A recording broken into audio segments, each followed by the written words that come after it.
So many people, including myself, have made the big jump north from California to Oregon, specifically Portland. Since I've spent the first couple decades and change of my life in two vastly different parts of California, the expansive redwood forests of Northern California and the overwhelmingly endless urban jungle of Los Angeles, I feel qualified to say that Portland combines the best of both of those worlds. In this video, I'm diving into some solid pros and cons of making the move, so if you're living in California but considering moving here to Portland, you can weigh for yourself whether the leap is worth the jump. For being a semi-large urban city with lots of opportunities, it truly feels like it has those small town vibes due to its lower population than other major West Coast cities. In 2022, California's population was recorded over 39 million people, not to mention all of those unaccounted for. The city of San Diego is 1.3 million people, Los Angeles has 3.8 million, or over 18 million in the greater metro area. The Bay Area has almost 8 million, and I know it's not California, but the other big major West Coast city, and I don't want to leave it out, is Seattle, with about 4 million people. The entire state of Oregon, however, recorded 4.2 million people in 2022 and about 635,000 people in the city of Portland and around 3 million in the greater metro area. And those types of numbers make it significantly less crowded with less traffic, less pollution, and an overall more accessible city. Before I get any farther, if you're thinking of moving here and you're serious about buying a home, I'd be happy to help with that and help you make your move to anywhere in the Portland metro area as smooth as possible. You'll find all my contact information right down below this video, so like all my other clients that have found value in this content, I invite you to start the conversation right now. Shoot me a text, give me a call, send me an email, or most ideally, just book a Zoom call with me so we can figure out how to help you buy that perfect home here in Portland. With that out of the way, this may seem obvious, but Oregon is also a more affordable state than California overall for now. Not only do we not have a state sales tax, but also lower income tax rate percentages overall. Yes, that's right. Oregon has no state sales tax, while your receipt totals are higher on almost every transaction you make in California. The California sales tax is at 7.75% to over 10% in counties such as Berkeley and some LA counties. California's individual tax is a progressive tax model with individual income tax going up to as high as 14.4%, which is the highest in the country. Oregon's individual tax, on the other hand, ranges between 4 and 9.9%. If you look at housing, the average home price is a whopping $1 million in the city of Los Angeles. In San Diego, it's just about the same, and in San Francisco is 1.2 million. Seattle average home price is $830,000, while right here in Portland, even with inflation still driving prices up nationwide, the average cost for a home is $530,000. And it's not even like income is significantly higher in California. In 2022, the average state income in California was $39,800 according to the US Census, while the same year in Oregon, the average state income was $37,700. While there's obviously a wide range of incomes in both states, the numbers show that while the average income, not focusing on outliers, is relatively similar in both states, and housing costs significantly go up everywhere else besides Portland by comparison, not to mention those higher tax rates. So you're ultimately spending more money on both cost of living and taxes just to be a California resident and live in a less beautiful climate. Worth it? I don't know. Portland has a very different feel and culture than most major California cities. There's a big emphasis on small businesses, local food, outdoorsy things, and a general slower pace of life in Oregon than most Californians are used to. For the person coming from a bigger California city who is looking for a different pace of life, they could probably find what they are looking for in Portland. Not to mention, with the significantly lower number of people, significantly lower number of cars, and a smaller radius, enjoyable suburbs, and small towns in all directions, Portland just feels more accessible. You can cross the city in 30 minutes, hop from town to town without spending hours in gridlock traffic that we witness so often in those California big cities. Portland is surrounded by epic forests, waterfalls, rivers, coastline, and high desert climates that are all extremely accessible from the city. You can very quickly travel from the inner urban city to the forest in as little as 15 minutes to half an hour, depending on where in the city you are located. The lush, dense, old-growth forests of the Pacific Northwest are like no other and are a huge draw for people all over the country. You can drive about an hour to be skiing on Mount Hood, or an hour and a half the opposite direction and be surfing out at the coast. And it's fairly easy to hop into Washington and explore all the gorgeous nature spots around there too. The air quality is much better up here with significantly less vehicles and less smog, making for cleaner air overall. Additionally, being one of the dampest regions of the country, the water tastes significantly better up here too.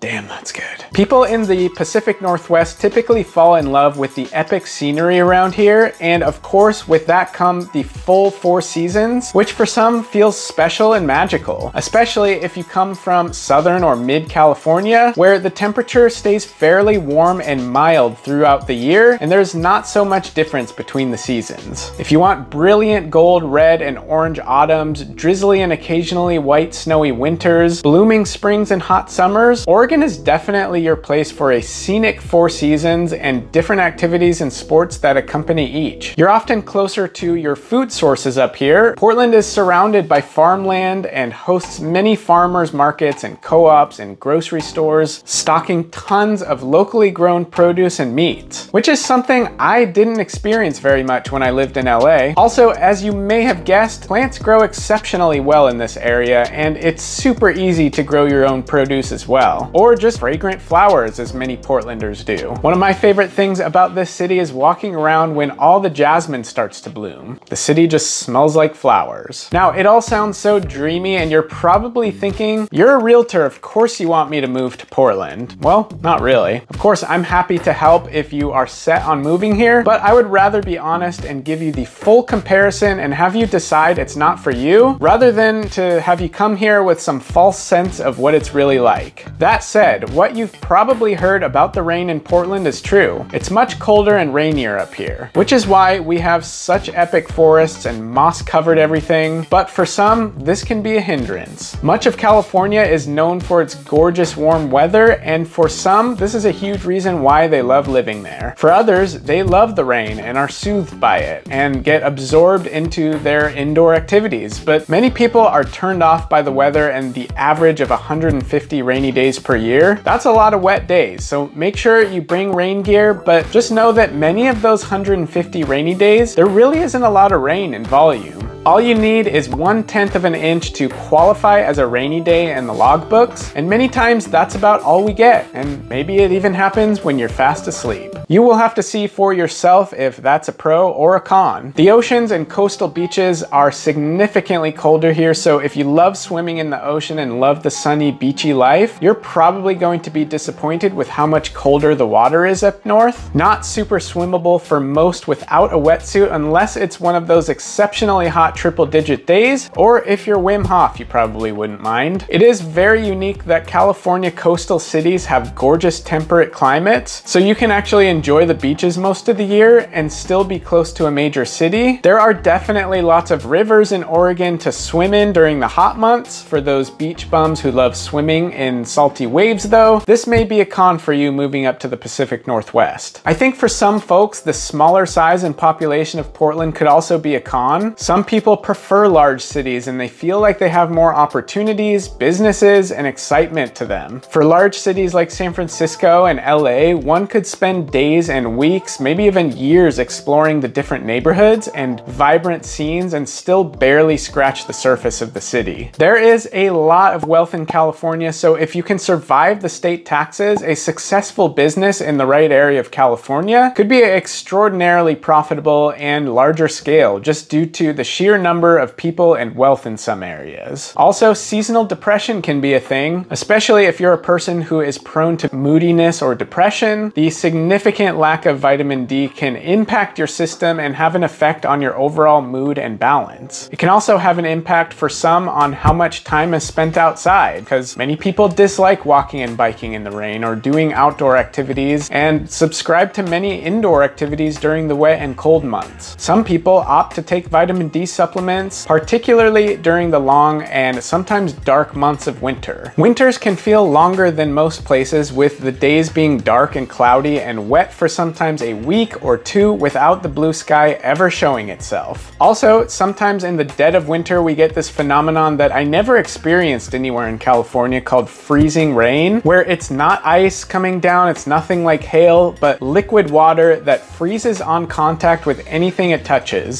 So the sidewalks and roads become sheets of ice for a couple of days. All the plants and trees and rooftops and fences become encased in a layer of ice. It's kind of inconvenient, so learn from my mistakes and just stash some ice spikes that you can attach to your shoes for the few days out of the year that it's like this. You'll thank me later. So I guess if you can overcome the weather and the raininess of the climate and enjoy a smaller town feel within a big city, and you love being on the West Coast but perhaps are looking for a bit less expensive living, maybe Portland is a dream come true. Or maybe you're already running the other direction and heading to the beach, which is a-okay too. Everyone has their ideal place they call home. If you are intrigued though and want a detailed tour of the entire city of Portland, I'd recommend checking out this video right here where I show you around 20 different neighborhoods all across town. Thanks for watching and we'll see you over there.